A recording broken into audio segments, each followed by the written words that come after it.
The first time I realized something had changed, I was standing in front of the bathroom mirror at 6 in the morning, half awake and still trying to figure out why my reflection looked different.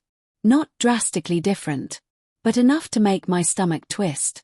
My hair, usually a messy, stubborn mop, seemed softer, longer somehow. It curved around my ears in a way I didn't remember noticing before. My skin looked smoother, almost glowing under the yellow bathroom light. Even my eyes seemed wider. I leaned closer to the mirror. Okay, what's going on? I muttered to myself. Maybe it was the lighting. Maybe I was just tired. But then I noticed something else. My eyebrows. They were shaped. Not dramatically. Not obviously. But subtly trimmed in a way that made my face look sharper, almost delicate. I touched them, confused. I definitely didn't do that. I stumbled back into my room, still staring at my phone camera, turning my head side to side. Something was changing. And the weirdest part? A tiny, quiet voice inside me didn't feel scared. It felt curious. The morning got stranger when I walked into the kitchen. Mom was already there, humming softly while flipping pancakes. The smell of butter filled the air. She looked up at me. For half a second, her eyes widened. Then she smiled. Not surprised. Not shocked. Just pleased. "Morning, sweetheart," she said calmly. Sweetheart. Mom didn't usually call me that. I sat down slowly. "You sleep okay?" she asked. Yeah." She slid a plate toward me and poured coffee like everything was perfectly normal. I kept staring at her. Finally I asked, "Do I look different?" She glanced at me again. A pause. Then she shrugged lightly. "Well," she said, "you're growing up." That answer felt weirdly loaded. But I couldn't explain why. The day at work made everything worse. I worked in a small electronics store, the kind where you spend most of the day explaining phone charges to confused customers. Normally nobody paid much attention to me. That day, everyone noticed. The first comment came from Jason, my coworker. He squinted at me from behind the counter. "Bro," he said slowly, "did you do something to your face?" I froze. "No." He walked closer. "You sure? Because you look, I dunno, polished or something." "Polished?" "Shut up," I muttered. But then a customer came up to the register and said, "Your skin is amazing. What moisturizer do you use?" I blinked. I don't. By lunchtime I'd gotten 5 comments. 5. One woman asked if I modeled. Jason leaned against the counter and whispered, "Okay, seriously, what did you do?" I didn't do anything. But even as I said it, I remembered something.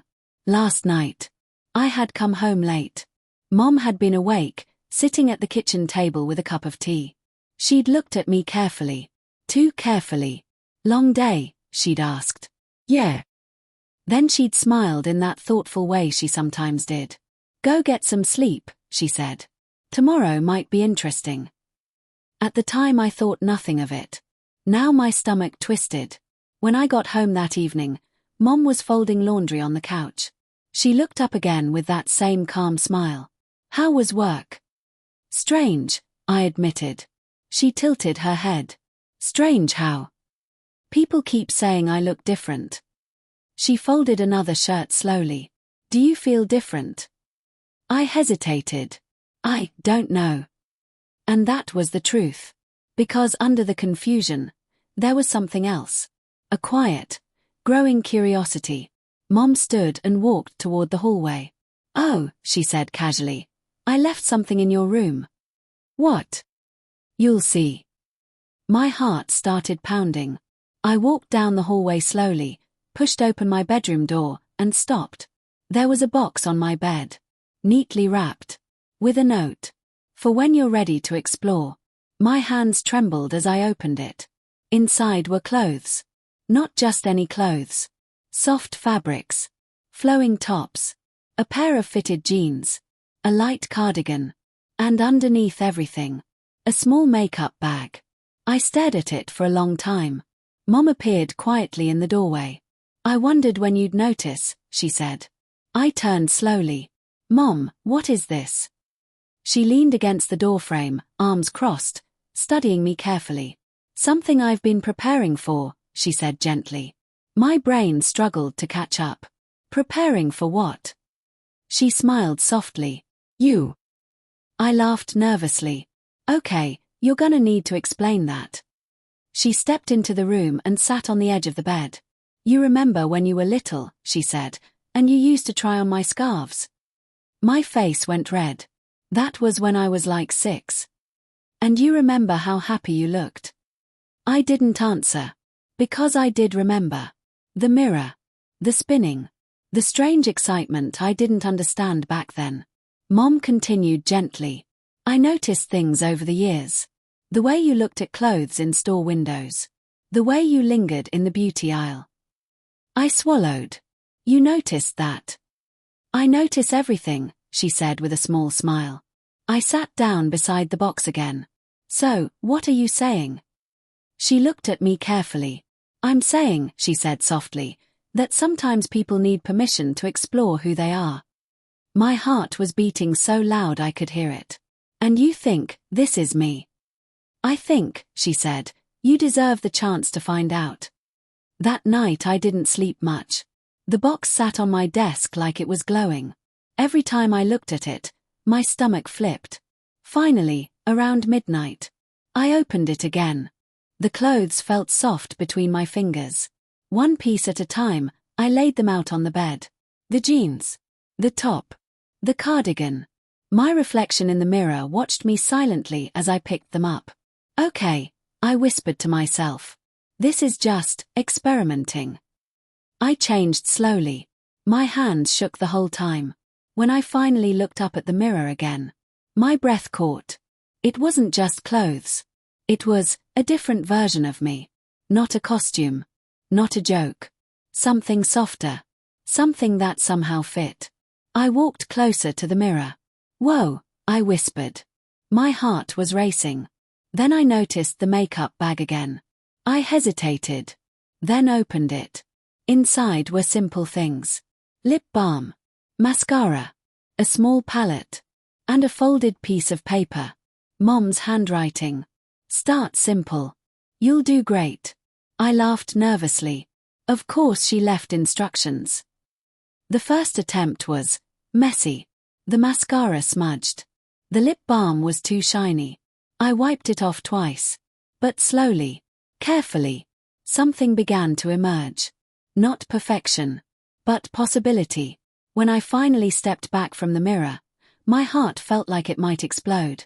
Because the person looking back at me wasn't someone else. It was me. Just revealed. I stared at that reflection for a long time. Then I heard a soft knock. Mom peeked in. Our eyes met through the mirror.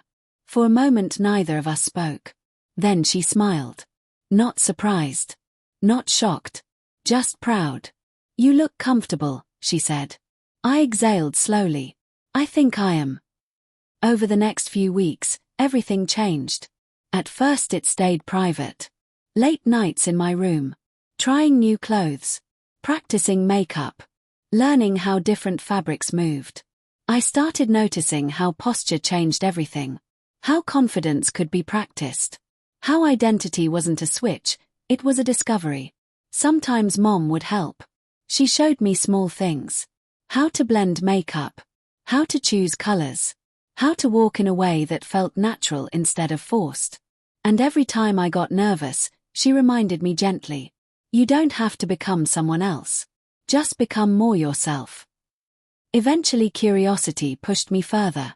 One Saturday morning I stood in front of the mirror again, fully dressed, heart pounding. Okay, I whispered. Today we try outside. My hands were shaking as I grabbed my bag. Mom was in the kitchen again. When she saw me, she didn't react dramatically. She simply smiled. Going out? I nodded nervously. You look wonderful, she said. That was it. No pressure. No drama. Just support. The first steps outside felt like stepping onto another planet. Every sound seemed louder. Every person felt like they were watching. But then something surprising happened. Most people didn't care. A barista smiled and asked my order. A cashier complimented my cardigan. Someone held the door open for me. Small interactions. Tiny moments. But each one chipped away at my fear. By the time I walked home, my heart was still racing, but from excitement instead of panic. I burst through the front door. I did it. Mom looked up from the couch. And I grinned. It felt right. The real confrontation came 2 weeks later. At work. Jason stared at me across the store floor. "You look different again," he said slowly. I took a deep breath. "Yeah." He crossed his arms. "Different how?" For the first time. I didn't dodge the question. "I'm figuring myself out," I said. He studied me for a long moment. Then shrugged. "Well, whatever you're doing, it works." I blinked. "That's it." "That's it," he said. "Dude, I just care if you show up for your shift." We both laughed. And suddenly the tension I'd been carrying for weeks melted away. Because the truth was simple. The hardest person to face had never been co-workers or strangers. It had been myself. Standing in front of that mirror. Allowing change. Allowing curiosity. Allowing truth. That night I sat on the porch with Mom, watching the sunset. "You knew, didn't you?" I asked. She smiled gently. "I suspected." "And you planned all this?" "Not planned," she said softly. "Prepared." I looked at her. "Why?" She reached over and squeezed my hand. "Because everyone deserves the chance to become who they really are." The wind moved softly through the trees. For the first time in my life, I felt completely at peace with my reflection. And if there's one thing I've learned from this journey, it's this. Sometimes the people who love us most see our truth long before we're ready to see it ourselves. All it takes is the courage to look in the mirror and say,